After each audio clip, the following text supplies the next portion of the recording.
सावधान। इडमो अर्हन्ताडम्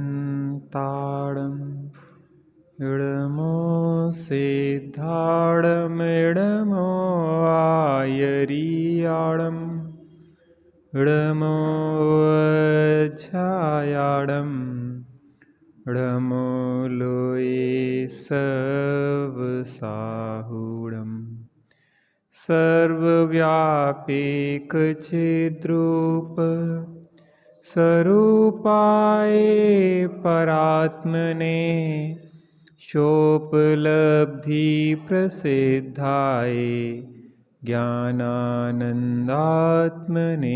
नमः। ज्ञानानन्दात्मने नमः। ईश सुरासुरमणुसिन्धुवन्दितं धूदघायिकं मलं पडमामि बड्ढमाणं तीर्थं धम्मस्कतारं प्रणमामि बड्ढमाणं तीर्थं धम्मस्कतारम्। परलक्ष्य तजूं निज तत्व भजूं आत्मन निज में ही शांति मिले। आत्मन निज में ही शांति मिले। श्री प्रपचनसार जी ग्रंथ ज्ञान तत्व प्रज्ञापन अधिकार, जिसमें प्रथम अंतराधिकार शुद्धोपयोग अधिकार यहाँ प्रारंभ हुआ। यहाँ पे शुद्धोपयोग के फल को बता के 13वीं गाथा में जीव को शुद्धोपयोग के लिए प्रोत्साहित किया। अब शुद्धोपयोग परिणत आत्मा का स्वरूप यहाँ पे बताते हैं कि जो शुद्धोपयोग रूप से परिणत हुए हैं उन जीवों का क्या स्वरूप होता है। 14वीं गाथा पाठ करते हैं। सुविदित पयथ सुतो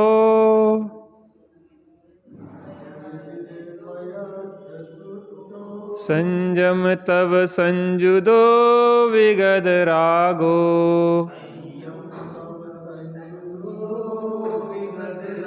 समणो सम सुह दुखो वणिदो शुद्धो गोती।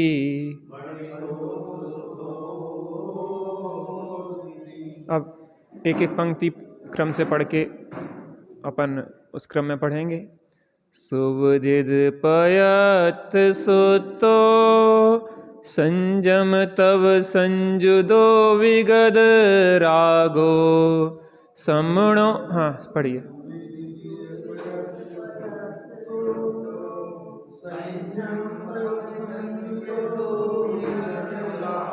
समणो सम सुह दुखो वणिदो शुद्धो गोती।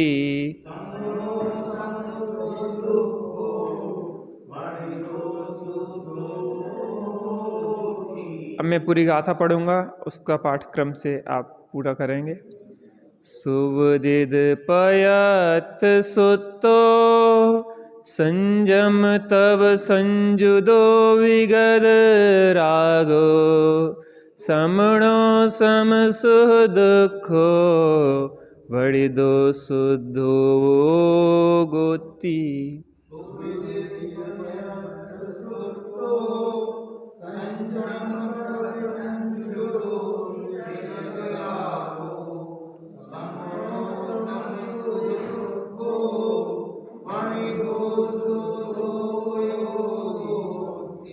सुविदित सूत्र संयम तप सहित वीतरागने सुख दुख मासम श्रवण ने शुद्धोपयोग जिनो कहे।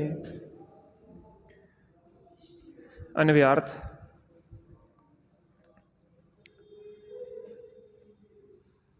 सुविदित पदार्थ सूत्रः, जिन्होंने निज शुद्ध आत्मादि पदार्थों को और सूत्रों को भली भांति जान लिया है। संयम तपः संयुक्तः, जो संयम और तप युक्त हैं। विगत रागः, जो वीतराग अर्थात राग रहित हैं। सम सुख दुःखः, और जिन्हें सुख दुख समान हैं। श्रमणः, ऐसे श्रमण को मुनिवरों को। शुद्धोपयोगः इति भणितः, शुद्धोपयोगी कहा गया है। देखिए 13वीं गाथा में शुद्धोपयोग का फल बताया था कि शुद्धोपयोग के फल में क्या प्राप्त होता है। तो ने कहा कि जो शुद्धोपयोग से संपन्न है, ऐसे अरिहंत और सिद्ध भगवान को जो सुख प्राप्त होता है वह अतिशयवंत है। ऐसा सुख अज्ञानियों को प्राप्त नहीं होता।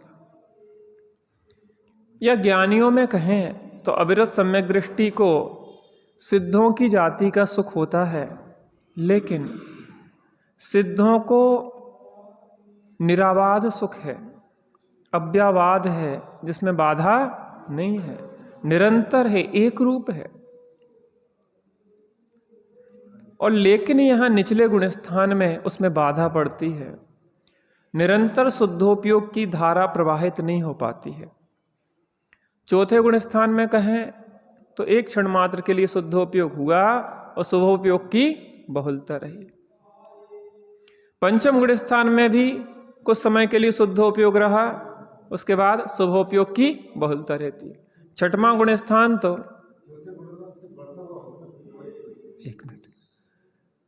छठवें गुणस्थान तो शुभोपयोग का गुणस्थान है, शुद्ध परिणति वहां भी बरतती है। सातवें आर्धी गुणस्थान से बढ़ता हुआ शुद्धोपयोग है। यद्यपि मुनिराज अगर सातिशय अप्रमत्त में नहीं चढ़ते हैं और श्रेणी नहीं जाते हैं तो निरतिशय अप्रमत्त दशा में पहुंचे सातवें गुणस्थान में, तो छठवें में आना होता है, तो वहां भी बाधा पड़ती है। इसलिए सिद्धों का जो सुख है अव्यवाद है, वो यथाख्यात चारित्र प्रकट हो जाता है। कहाँ से? 10वें गुणस्थान के बाद, जहाँ चारों कसायों का उपशम या क्षय हो जाता है, तो वहां पे जो सुख है वो कैसा है? अतिशय युक्त, अतिशय युक्त सुख। तो जहाँ शुद्धोपयोग की उत्पत्ति हुई वहीं से अतिशय शुरू हो जाता है, सातिशय। क्योंकि वह जो स्वाद आया है वो विषयों के स्वाद से कुछ बिल्कुल भिन्न है, अलग है।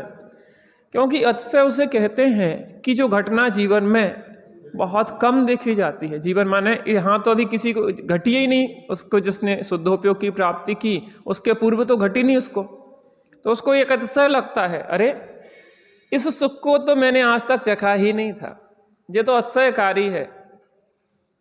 तो बस जो सुख है सिद्धों और अरिहंतों को प्राप्त, वो कैसे है? सातिशय है। और कैसा है? आत्मोत्पन्न। अभी तक जो सुख हमने भोगा था वह विषयों के द्वारा, 5 इंद्रियों के विषयों को भोग के हमने आज तक सुख की कल्पना करके दुख को सुख मान लिया था। क्या कर लिया था? कम दुख को हमने सुख मान के संतुष्ट हो रहे थे, तो वो पराश्रित था। पर के आश्रय से सुख होता नहीं है, क्योंकि सुख हमारा हम में है। तो जब हमने अपने उपयोग को उपयोगवान में डुबोया तो वहां जो सुख हुआ वो आत्मोत्पन्न था। कैसा था? आत्मा से उत्पन्न हुआ सुख था। अर्थात आत्मा में सुख है, सुख स्वभावी हूं, और परिणति ने सुख स्वभाव का अवलंबन लिया तो परिणति भी सुखी हो गई। तो वो जो वास्तविक सुख जो है, जो अतीन्द्रिय सुख है ना, जो सिद्ध और अरिहंत जिस सुख को भोग रहे हैं, ज्ञानी जिस सुख को भोग रहे हैं, वो कैसा है? आत्मोत्पन्न है और विषयातीत। यहां इन हमारे अज्ञानी जिस सुख को सुख मान रहे हैं, पंचेंद्रिय के विषयों को भोग के सुख मान रहे हैं, वो कैसा है? इंद्रियाधीन है, पराधीन है। लेकिन यह कैसा है? विषयातीत, पंचेंद्रिय के विषयों से अतीत है। अर्थात आत्मा का जो सुख है वो स्वाधीन है। वो क्या था? विषयाधीन था। ये कैसा है? स्वाधीन है, अनुपम है। इस लोक में जिसकी उपमा किसी से दी जा सकती नहीं है, जिसकी उपमा इस लोक में किसी से दी जा सकती नहीं है। तो विषय जो सुख है वो वास्तव में जिसे सुख कहते हैं, जो कहने का सुख है, नाम सुख अनंत दुख।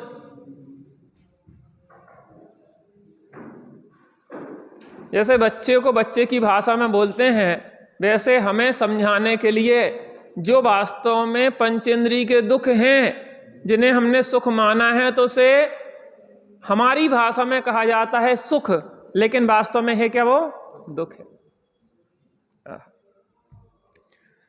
तो क्या कह रहे हैं? अनुपम है, अर्थात उसकी उपमा नहीं दी जा सकती। अज्ञानी को हम कैसे समझाएं कि सिद्ध भगवान का सुख कैसा होता है?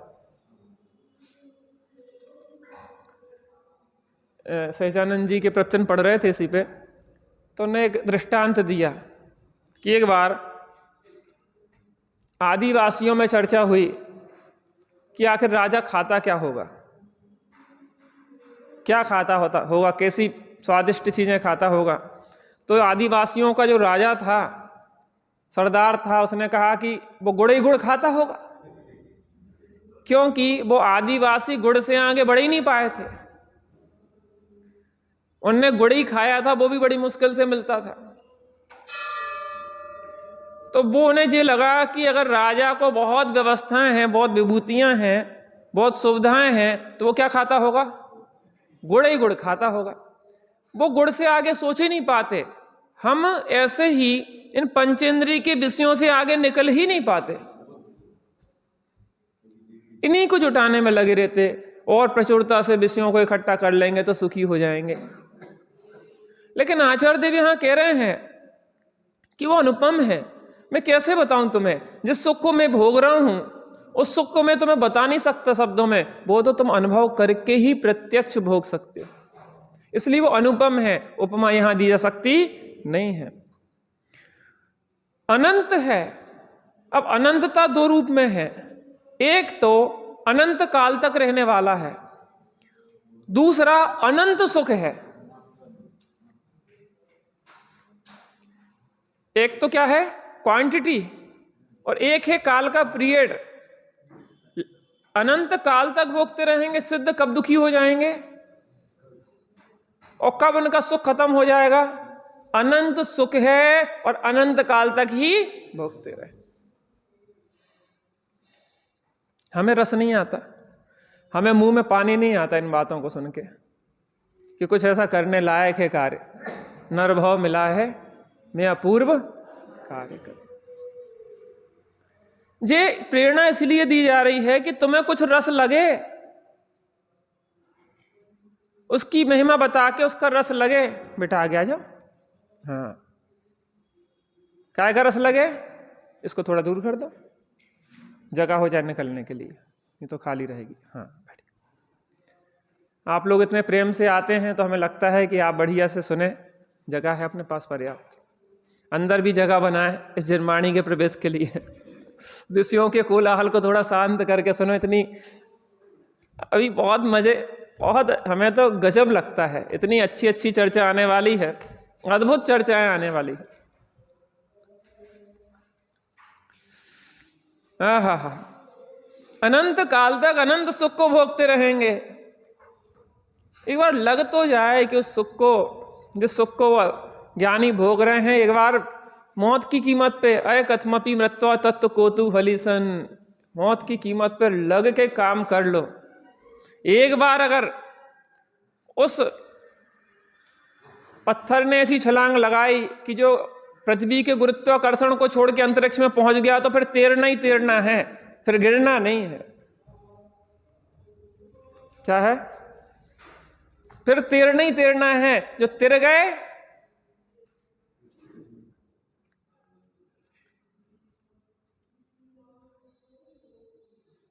फिर उनका सुख अलग है।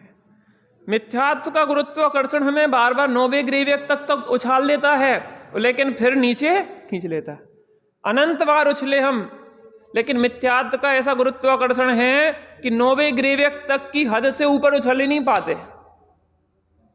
पुण्य में वो सामर्थ्य नहीं है कि वो मोक्ष पहुंचा सके।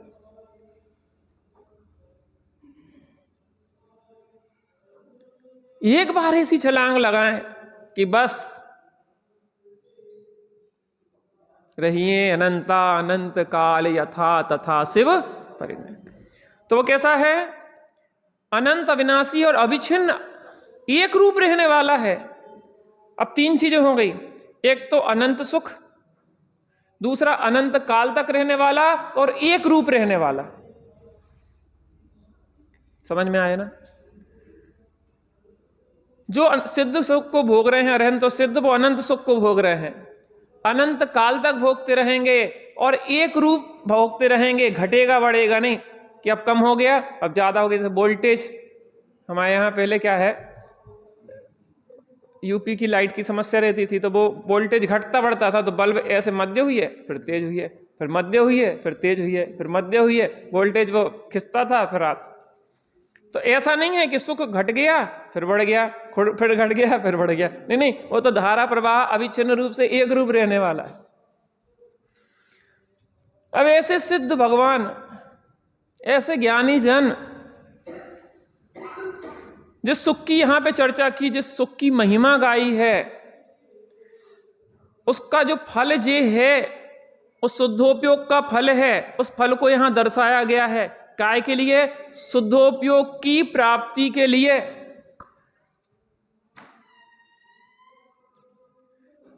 अब यहां पे 14वीं गाथा में बता रहे कि शुद्धोपयोग परिणत आत्मा का क्या स्वरूप है। जो ऐसे अरिहंत और सिद्ध दशा को प्राप्त करता है जीव, ऐसी अरिहंत सिद्ध दशा को प्राप्त करने के लिए क्या पात्रता चाहिए? कौन जीव है जो ऐसे शुद्धोपयोग के फल को प्राप्त करता है? फल बताया ना, ऐसे शुद्धोपयोग के फल को कौन प्राप्त करता है? अब जो गाथा पाठ अपन कर चुके हैं, सीधे सीधे अन्वयार्थ से चर्चा प्रारंभ करेंगे। अन्वयार्थ पढ़ चुके हैं अपन। देखिए 21 पेज है मेरे में। जिन्होंने निज शुद्ध आत्मादि पदार्थ को और सूत्रों को भली भांति जान लिया है। मिल गया सबको ना? बहुत बढ़िया। मैंने एक दिन चर्चा की थी कि पहले आंखें चलती हैं, फिर पैर चलते हैं। अगर बिना आंखों के चले पैर चल जाएं तो गिर पड़े। क्या हो जाए? बिना आंखों के चले अगर पैर चल जाएं तो व्यक्ति गिर पड़े। क्योंकि अंधा इसलिए चल नहीं पाता क्योंकि उसके पास आंख नहीं। यहां कह रहे हैं सुविदित सुविदित पयत सुत्तो, मूल गाथा में सुविदित सुविदित पयत सुत्तो। जिन्होंने पदार्थों और सूत्रों को भली भांति जान लिया है। देखो, ज्ञान पूर्वक सम्यक श्रद्धान होता है और सम्यक श्रद्धान पूर्वक सम्यक ज्ञान होता है। यह नृपति है यह जान कर अर्थार्थी जन श्रद्धा करें। यह जान कर, तुमने किसी भिखारी को राजा समझ लिया हो और तुम चाहो कि उससे कुछ प्राप्ति हो जाए, तो क्या विकारी से अर्थ की प्राप्ति हो सकती है? तो पहले यह जानो कि यह राजा है, फिर यह श्रद्धानो कि यह अवश्य ही राजा है। ज्ञान का रोल क्या है? ज्ञान ही सब निर्णय करता है।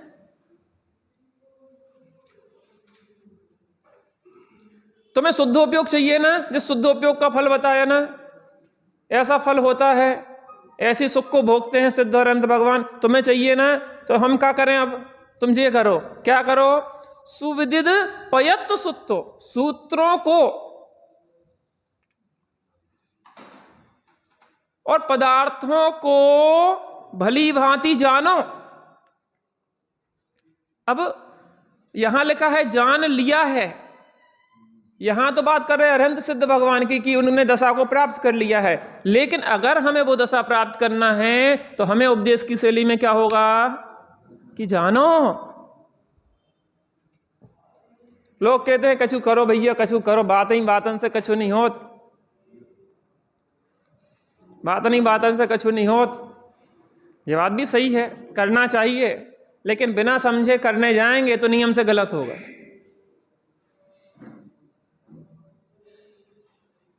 क्या कह रहे? बिना समझे करने जाएंगे तो नियम से गलत होगा। बिना आंखें चले पैर चलेंगे तो नियम से ठोकर खाएंगे।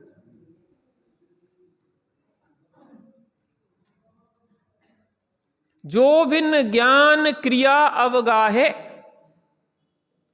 जो बिना ज्ञान किए जो क्रिया करने लग जाता है, जो बिन क्रिया मोक्ष पद चाहे, जो बिना आचरण के मोक्ष चाहता है, जो बिन मोक्ष कहे में सुखिया, जो मोक्ष के बिना ही कहता है कि मैं तो बहुत आनंद है, क्या समस्या? कहले हमें तो सब प्रकार की अनुकूलता है। पहला सुख निरोगी काया, दूजा सुख है घर में माया, और तीजा सुख कुलवंती नारी, और चौथा सुख सुत आज्ञाकारी। हमें क्या समस्या?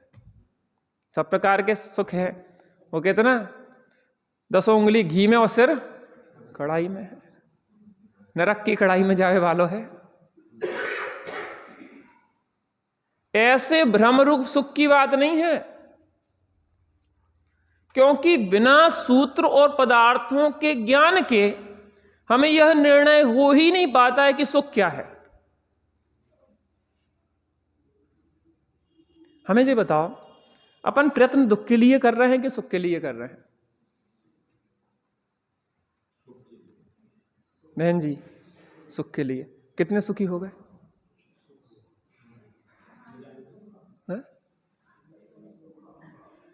जब हमारा पूरा प्रयत्न इस जीवन का आज तक, पिछला याद नहीं है, चलो कोई बात नहीं, बचपन से लेके आज तक, छोटे थे तो खिलौने चाहे थे काय के लिए?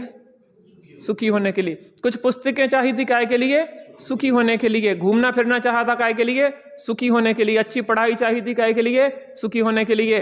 अच्छे नौकरी चाहिए थी, व्यापार चाहा था काय के लिए? सुखी होने के लिए। और विवाह चाहा था काय के लिए? सुखी हो। बच्चे काय के लिए चाहे थे? कितने सुखी हो गए अपन? कितने सुखी हो गए?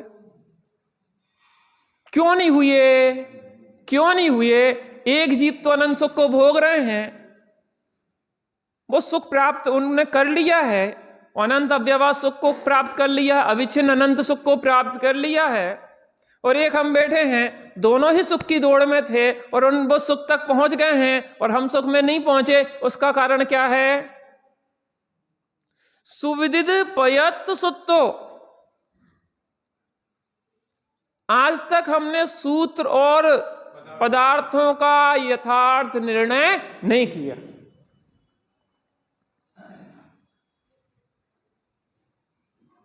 सूत्र और पदार्थों का यथार्थ निर्णय नहीं किया। अगर सूत्र और पदार्थों का यथार्थ निर्णय कर लेते एक बार, जहां ज्ञान सम्यक होता है, अर्थात ज्ञान समीचीन निर्णय देता है, तो श्रद्धान स्वयं में भी सम्यक हो जाता है। क्योंकि श्रद्धान तो अंधा है, वो ज्ञान का अनुकरण करता है। निर्णय का काम होता है ज्ञान में, और ज्ञान में सम्यक दृष्टि के ज्ञान की बात नहीं कर रहा है, मिथ्या दृष्टि के ज्ञान में ही यथार्थ निर्णय होता है। लेकिन मिथ्या दृष्टि के ज्ञान में यथार्थ निर्णय आगम के आधार से होता है, मनमाने के तरीके से नहीं होता है। अभी हमें पता ही नहीं ना सही गलत का। अरे जिन्हें पता है उनसे पता पूछा जाता है। आप कहीं जा रहे हैं तो रास्ते में लोगों से पूछते जाते, भैया वो गांव की रास्ता कहाँ है, वो गांव की रास्ता कहाँ है, वो गांव की रास्ता कहाँ है। और किसी से भी पूछ लेंगे कि शराब में झूमता चला जा रहा हो, उससे पूछोगे क्या? कोई सज्जन दिखेगा, भला मानुस देखेगा, उसी से तो पूछेंगे। वर्णी जी ने एक दृष्टांत दिया।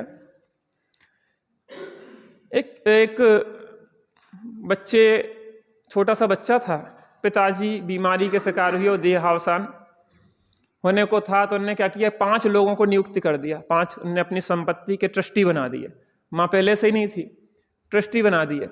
उनसे कहा कि जब बच्चा छोटा है और छोटा बच्चा है, जब तक जब बड़ा ना हो जाए तब तक आप इसकी देख रेख करना, जब बड़ा हो जाए तो उसकी संपत्ति इसको सौंप देना। अब क्या हुआ कि बड़ा प्यारा सा बच्चा था, एक दिन खेल रहा था तो एक नट और नटनी की नजर उस पर पड़ गई और वो उसको उठा ले गए। और नट नटनी उसको उठा ले गए और वहां पे उसके नट के यहाँ ही वो पलने लगा, वहीं खेल दिखाने लगा, सब कुछ करने लगा।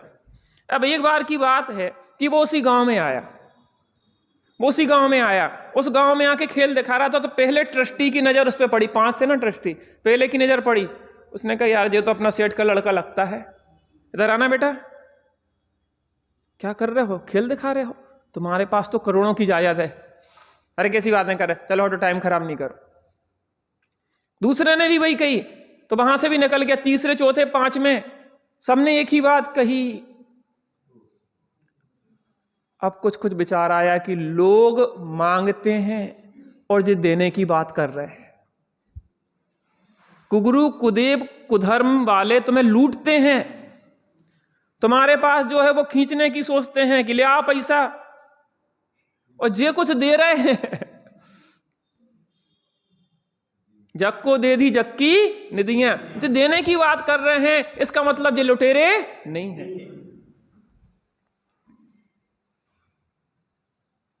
वो विचार करता है,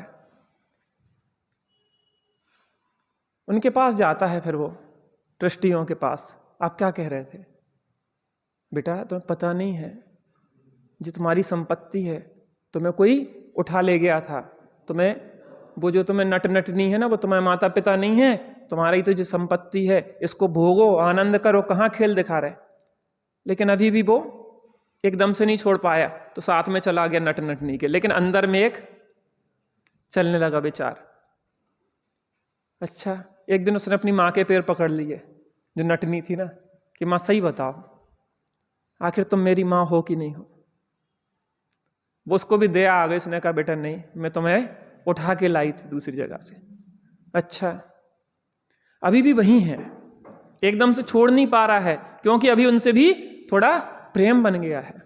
लेकिन अंदर में जो धारा चलना शुरू हुई है, अब छूटेगा कि नहीं छूटेगा? दृष्टि हुई आप सम ही प्रभु जब, परिणति भी होगी तुम्हारे ही सम तब। नहीं मुझको चिंता में निर्दोष गायक, नहीं पर से संबंध में ही गेय गायक। हुआ दुर्विकल्पों का जिन भर सफाया, तिहु लोक में नाथ अनुपम। देर सवेर अब वो आने वाला है अपनी संपत्ति लेने। ऐसे ही आज भगवान कह रहे हैं, प्रभु आपने एक गायक बताया। अरे ये पंच परमेष्टि ही सच्चा स्वरूप बताने वाले हैं, अन्य तो भ्रमाने वाले हैं। गुरुसराय का जिन मंदिर के आपने दर्शन शायद अभी नहीं करे होंगे, किसी ने करे हो तो बात अलग है। मैंने तो जब वो तैयार हो रहा था तब देखा था। वहाँ सनत कुमार जी, जिनका मुख्य उसमें मंदिर निर्माण में योगदान है, तो वो व्यक्ति की एक विशेषता देखी मैंने। वो काम करते हैं तो ठोस करते हैं। उस मंदिर की जो सीढ़ी बन रही थी तो उन्होंने 7 बार तोड़वाई। 7 बार तोड़वाई, क्योंकि वो जो जितनी व्यवस्थित बनना चाहिए थी उतनी व्यवस्थित नहीं बन पाई थी। 7 बार तोड़वाई? हाँ, सीढ़ी मंदिर की जो बन रही थी 7 बार तोड़वाई। तो हमने कहा भाई साहब बन जान दो 19-20 के लिए। नहीं नहीं, हम चाहते हैं कि परफेक्ट काम हो मंदिर का। 1 साल ज्यादा लग गया पंच कल्याणक के लिए, लेकिन आप वहां जाके देखेंगे तो एक एक चीज ऐसी दिखेगी कि एक्यूरेट, उनकी आदत में है ये। अभी एसपी भाटिल वहां गए थे कि अगर टॉप 10 मंदिर भारत के छांटे जाएं तो 10 मंदिरों में, जो 10 जिन मंदिरों में इसका नाम आएगा। एक बुंदेलखंड का एक तीर्थ क्षेत्र के रूप में जो मंदिर बना है, इतना सुंदर। आप सोचते हैं कि जल्दी करें, कुछ जल्दी करें, करो करो करो करो, बिना समझे आप करने जाएंगे तो नियम से गलत होगा। और जल्दबाजी में हमने अनंत बार किया भी है। मुनिव्रत धार अनंत बार ग्रेव्यक उपजायो, पे निज आत्म ज्ञान बिना सुख लेस न पाओ। किया नहीं है क्या? अनंत बार किया है। सुख के लिए किया कि दुख के लिए किया? लेकिन बिना समझे किया, इसलिए हमें आज तक सफलता नहीं मिली। सुविदित पयत्त सुत्तो, सूत्र और पदार्थों का यथार्थ निर्णय करो अगर तुम्हें सिद्धों का सुख चाहिए है तो।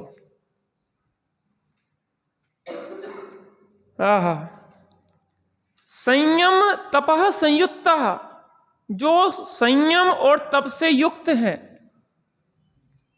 अगर तुम्हें श्रद्धान सम्यक हो गया है, तत्वों और पदार्थों का निर्णय हो गया है, तो संयम और तप को अपने जीवन में अंगीकार करो अगर तुम्हें सिद्धों का सुख चाहिए है तो।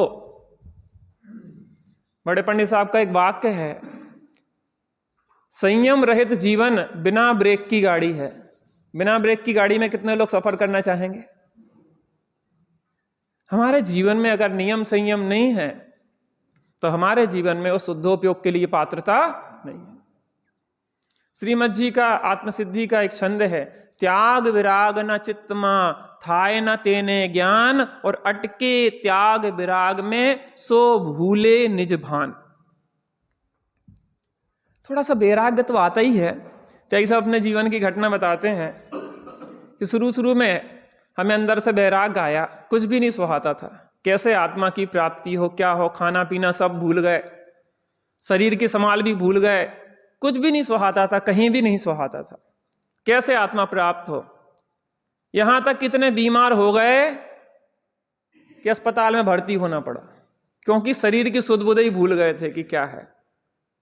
ये तो पता पड़ गया था कि शरीर हमारा नहीं है, लेकिन हमारा कौन है, मैं कौन हूं, उसकी प्राप्ति नहीं हुई थी। तो उसके लिए बिल्कुल पागलों की तरह हम लगे रहे, और जब तक उसके तक नहीं पहुंच गए तब तक हमारे जीवन में चैन नहीं आएगा। अगर हमें उस स्वरूप की प्राप्ति करना है, आत्मबोध करना है, शुद्धोपयोग करना है, तो उसके लिए क्या चाहिए पड़ेगा? क्या कर रहा है? संयम तपा संयुक्ता, जीवन में संयमित होना पड़ेगा। बालबोध में सप्तव्यसन का एक पाठ है, उसमें प्रश्न किया बालक ने, जिसको पाठशाला में पढ़ा रहे, कि आप तो कहते हैं कि आत्मा का सुख आत्मा के आश्रय से होता है, तो आप सप्तव्यसनों के त्याग की बात क्यों कहते हैं? सीधी सीधी बात है, सप्तव्यसनों की त्याग की बात क्यों कहते हो? हमें तो आत्मा का सुख आत्मा से होता, हम तो शराब पीते पीते आत्मा का अनुभव कर ले, हमें कहा है। तो दादा ने बहुत अच्छा उत्तर दिया, कहीं शराबी कबाबी भी आत्मा के अनुभव कर सकते हैं? इसका मतलब है कि हमारे जीवन में पात्रता के लिए, शुद्धोपयोग की पात्रता के लिए संयम का होना अनिवार्य है। जिसके जीवन में इंद्रिय संयम और प्राणी संयम नहीं है, उसके जीवन में वास्तव में शुद्धोपयोग की पात्रता नहीं है। यहां तो जो बात कर रहे हैं कि वो सिद्ध बने, वो किस क्रम से सिद्ध बने और हम किस क्रम से बनेंगे, वो मार्ग भी प्रशस्त करते जा रहे हैं। द्रव्य संग्रह की एक गाथा है, शायद 57वीं गाथा है, 57 58 गाथा है टोटल उसमें। तौ सुद बदबम चेदा झाण रह धुरंधरो हवे जम्हा तम्हा पयत चित्ता यूयम झाड़म समभस है। तप सुद बदबम चेदा झाण रह धुरंधरो हवे जम्हा तम्हा तत्तीर्ण निर्दा तल्लदियो सदा होए। ऐसा है।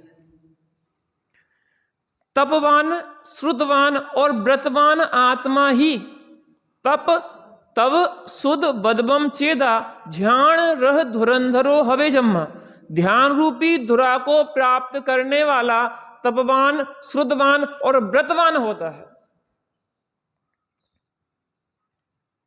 अगर तुम्हें उस शुक्ल ध्यान की प्राप्ति करना है, श्रेणी चढ़ के अरहंत सिद्ध दशा प्राप्त करना चाहते हो, तो तव सुद वदवम चेदा तप श्रुत व्रत युक्त आत्मा ही ध्यान रूपी धुरा को धारण कर सकता है। अगर हम चौथा गुण स्थान भी चाहते हैं तो कम से कम लोक विरुद्ध, राज विरुद्ध, धर्म विरुद्ध कार्यों का तो त्याग ही कर देना चाहिए। अन्याय, अनीति, अभक्ष का तो त्याग ही कर देना चाहिए, क्योंकि यह उसकी पात्रता है। अरे बुद्धिपूर्वक जो कर सकते हैं वो करो ना। फिर उसके बाद क्या करो? सुविदित पयत्त सुत्तो, पदार्थों का और तत्वों का यथार्थ निर्णय करो। जीवन एक सुंदर बने। सुंदर जीवन में बिना पात्र के वस्तु ठहरती नहीं है। संयम तपः संयुक्तः, संयम और तप से संयुक्त हो। अब यहां जो बात है शुद्धोपयोग परिणत आत्मा का स्वरूप कह रहे हैं कि उनने किस प्रकार से वो शुद्धोपयोग परिणत जो आत्माएं हैं वो किस विधि से उसको प्राप्त हुई है, सिद्ध और अनंत दशा के सुख को। तो संयम तपः संयुक्त, जो संयम और तप से युक्त है। अब जिसके दो ये चीजें हो गई कि जिसको तत्वों का और पदार्थों का भली भांति निर्णय हो गया है, और जो संयम और तप से युक्त है, विगत रागा, जो वीतराग अर्थात राग रहित है, आत्मानुभूति पूर्वक अब उसके राग का भाव होता जाता। माने चौथे गुण स्थान में अनंतानमंदी राग चला जाता, पांचवें में अप्रत्यख्यान राग चला जाता, छठवें सातवें में प्रत्यख्याना राग चला जाता। अब वो क्या है? वीत राग है। अब जिसके जितना राग चला गया वह उतना वीत राग, और जिसके पूर्ण राग चला गया वो पूर्ण वीत राग। चूंकि अरहंत सिद्ध की बात है तो पूर्ण वीत राग दशा को वो प्राप्त हो गए। विगत राग, जो वीत राग अर्थात राग रहित हैं। सम सुख दुख, और जिन्हें सुख दुख समान है। सम सुख दुख। अब देखो, अगर चौथे गुण स्थान वर्ती है तो उसकी जितनी कसाय हुई उसके जीवन में उतनी समता। पंचम गुण स्थान के भारती के जितने जीवन में कसाय गई उतनी उसको समता। मुनिराजों को तो विशेष समता। अरिमित्र, महल, मसान, कंचन, कांच, निंदन, तुदीकरण, अर्घा, उतारन, असी प्रहारन में सदा समता।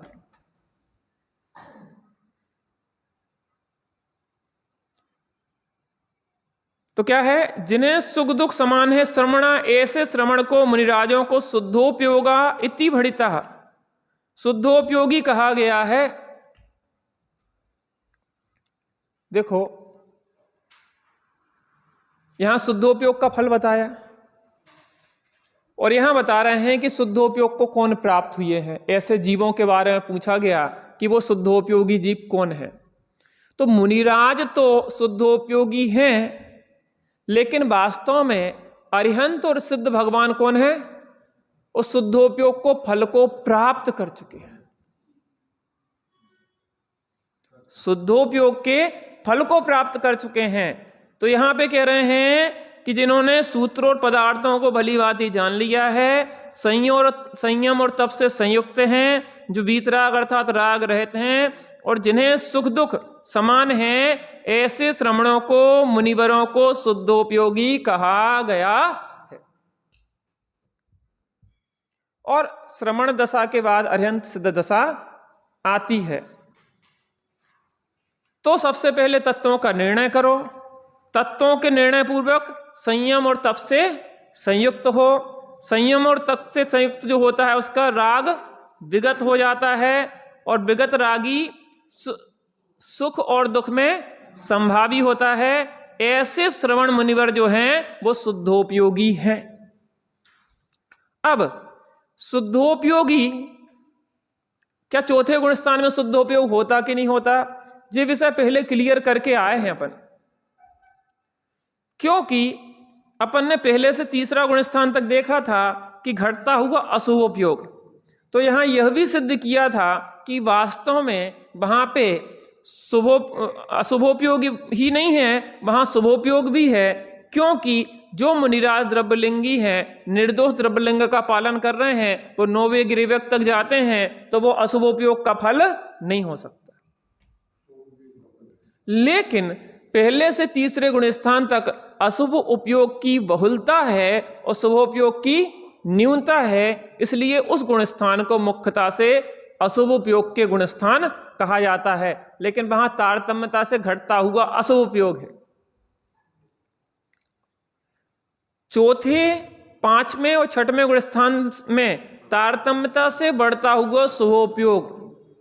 अब यहां पे बात यह है कि क्या वहां अशुभोपयोग नहीं होता? चौथे और पांचवें गुण स्थान में होता है। क्या वहां शुद्धोपयोग नहीं होता? वहां वो भी होता है, लेकिन मुख्यता से वह गुणस्थान शुभोपयोग के हैं। बात समझ में आ रही नहीं? हमें हर चीज का कॉन्सेप्ट क्लियर होना चाहिए, इसलिए सबसे पहले यहां शर्त रखी, विदिद पयत्त सुत्तो, सूत्रों और पदार्थों का जानकार होना चाहिए, निर्णय करने वाला होना चाहिए। तो वहां पे शुभोपयोग की बहुलता होने से उन गुण स्थानों को, चौथे, पांचवें और छठवें गुण स्थानों को शुभोपयोग का गुण स्थान कह दिया। सातवें, आठवें आदि गुण स्थानों में 12वें गुण स्थान तक बढ़ता हुआ तारतम्यता से शुद्धोपयोग, तो उन्हें मुख्यता से शुद्धोपयोग का गुण स्थान कर दिया। लेकिन अबुद्धि पूर्वक अभी भी राग चल रहा है, अशुद्धि अभी भी वहां विद्यमान है, संजुलन कसाय जन्य। सूक्ष्म लोभ तो 10वें गुण स्थान तक भी पाया जाता है। अब इसका मतलब यह हुआ कि पहले से तीसरे गुण स्थान तक शुभ और अशुभ दोनों चलते हैं, लेकिन अशुभ की मुख्यता होती है। चौथे, पांचवें, छठवें में, चौथे और पांचवें में देखा जाए तो तीनों होते हैं, अशुभ भी होता है, शुभ भी होता है और शुद्ध भी होता है, लेकिन शुभोपयोग की मुख्यता होती है और अशुभ और शुद्धोपयोग की न्यूनता होती है। सब आ जाएगा। देखो, सूत्र में आ गया पूरा द्वादशांग, और द्वादशांग में जो हमें आत्म कल्याणकारी है उन पदार्थों का निर्णय, सूत्र में समस्त जिनागम आ गया, समस्त जिनसूत्र। लेकिन उन जिनसूत्रों में भी 7 तत्व 9 पदार्थ के निर्णय से चूंकि शुद्धोपयोग की प्राप्ति होती है, तो दोनों को वहां पे ले लिया है। क्या ले लिया? सुविदिद पयत्त सुत्तो, पदार्थ और सूत्र को। अब यहां पे 7वें गुण स्थान से तो शुद्धोपयोग की धारा है, लेकिन अबुद्धि पूर्वक का राग वहां भी चल रहा है।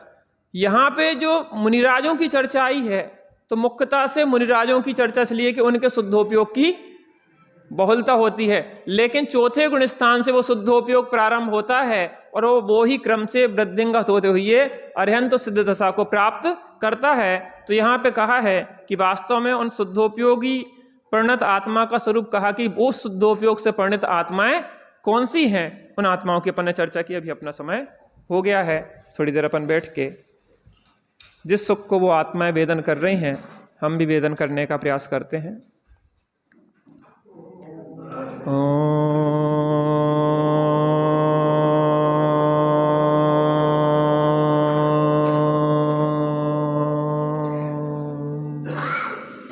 शांति शांति शांति।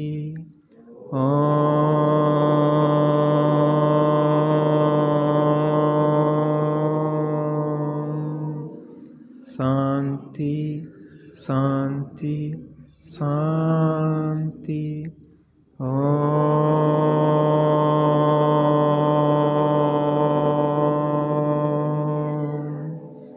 शांति शांति शांति।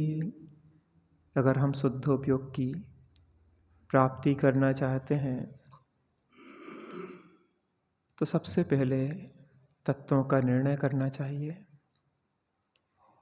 भली प्रकार से जिसके जीवन में तत्वों का निर्णय होता है तो वह तप और संयम से संयुक्त हो जाता है। जो तप और संयम से संयुक्त हो जाता है वह विगत राग हो जाता है, और जो विगत राग हो जाता है वह सुख और दुख में समभाव को प्राप्त हो जाता है।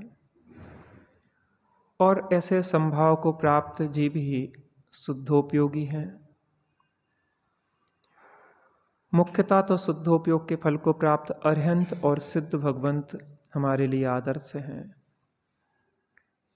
क्षण क्षण में स्वरूप का अनुभव करने वाले आचार्य उपाध्याय साधु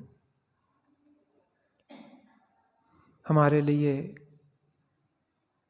अनुकरणीय हैं, और पंचम और चतुर्थ गुण स्थान वर्ती जीव हमारे लिए उन जैसा बनने के लिए उस क्रम में कैसे प्रारंभ करें वह हमें मार्गदर्शन दे सकते हैं। तो हम भी तत्वों का निर्णय करके उपयोग को स्थिर करें। इसी प्रवचन सार जी में अमृतचंद स्वामी ने लिखा है कि एकाग्रता को प्राप्ति ही श्रमण है। एकाग्रता तत्व निश्चयवान को होती है।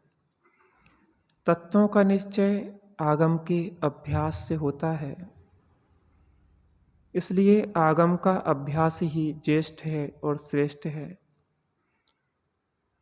उसी एकाग्रता को प्राप्त करने के लिए हम आगम का अभ्यास कर रहे हैं। थोड़ी देर बैठ के स्वरूप एकाग्रता का हम प्रयत्न करते हैं। बिल्कुल शांत होके बैठ जाएं, बिल्कुल शांत होके बैठ जाएं, बिल्कुल शांत होके बैठ जाएं।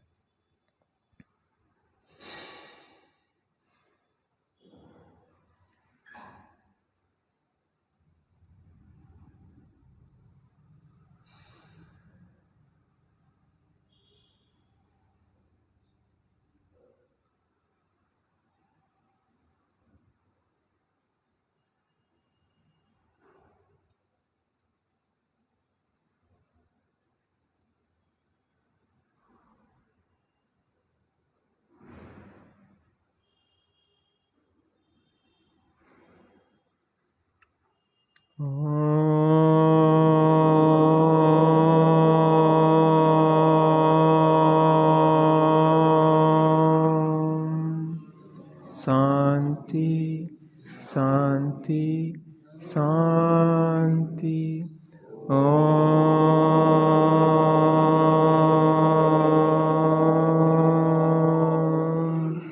शांति शांति शांति।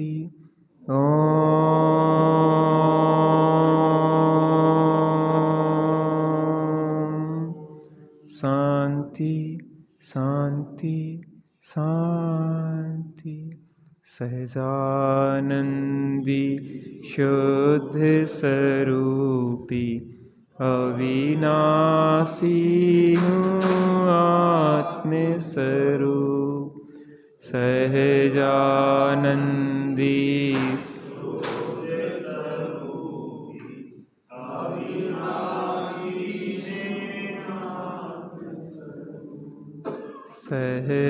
सहजानंदी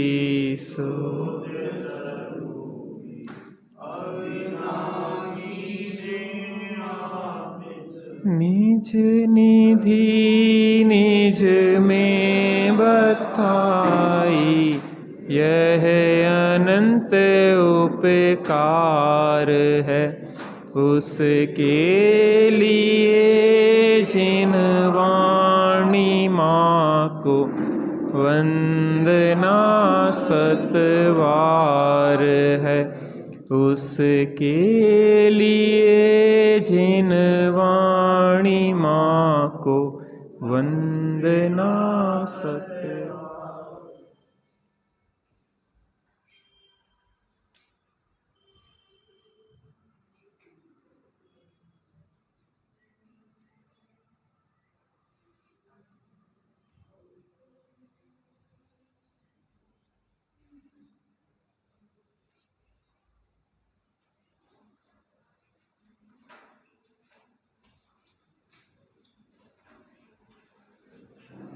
राजस्थान जिनवाणी माता की जय हो, महाजय की जय हो।